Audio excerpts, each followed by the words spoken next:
नमस्ते दोस्तों, welcome to my mini vlog. तो आज मेरी मम्मी ने बोला तू भी करवा चौथ की शॉपिंग करने के लिए चल मेरे साथ। तो हम लोग चले गए थे बाजार। तो सबसे पहले हम लोग चले गए, लोगों ने बहुत सारे करवे देखे। मम्मी को करवे में एक भी करवा पसंद नहीं आ रहा था। फिर मेरी मम्मी ने मुझसे कहा कि तू पसंद कर दे। तो मैंने मेरी मम्मी के लिए एक करवा पसंद किया और करवा लेकर आया। उसके बाद हम लोग चले गए साड़ियों की दुकान पर, जिसमें इतनी सारी साड़ी रखने के बाद भी मेरी मम्मी को एक भी साड़ी पसंद नहीं आई थी। फाइनली एक साड़ी पसंद आ सकी, हम लोगों ने साड़ी खरीदी।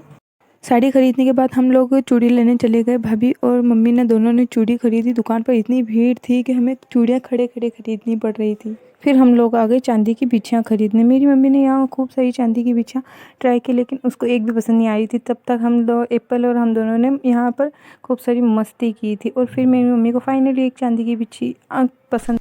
उसके बाद हम आ गए घर पे। मेरी मम्मी ने बोला चल तू मेरे साथ करवा चौथ की पूजा के फ़ोटो खींच देना। तो मैं भी चली आई मेरी मम्मी के साथ, मेरी मम्मी के करवा चौथ के फ़ोटो खींचने। मेरी पूजा की तब तक एप्पल यहाँ पर मस्ती कर रहा था।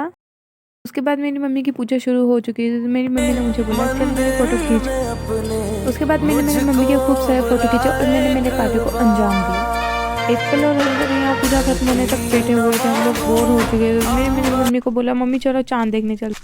तब तक चाँद भी निकल चुका था और मेरी मम्मी और सब लोग ऊपर चाँद देखने चले गए। ऊपर आने के बाद मम्मी और इन सब लोगों ने चाँद को देखा और उनकी पूजा स्टार्ट कर दी। फिर मेरी मम्मी ने यहाँ पर करवा चौथ की प्रक्रिया को पूर्ण किया और यहाँ पर एप्पल जिद कर रहा था कि हम भी चाँद देखने चलते। तो मैं भी चली गई उसके साथ चाँद देखने। मेरी मम्मी ने करवा चौथ की बची हुई प्रक्रिया को पूर्ण किया। अब हम करते हैं उसके बाद हमारे घर की ओर प्रस्थान। तो हम लोग आ चुके थे मेरे घर पर। घर आने के बाद मेरी मम्मी ने करवा चौथ व्रत में होने वाली प्रक्रिया के कार्य का समापन किया। तो बाय बाय दोस्तों, मिलते हैं नेक्स्ट ब्लॉग में।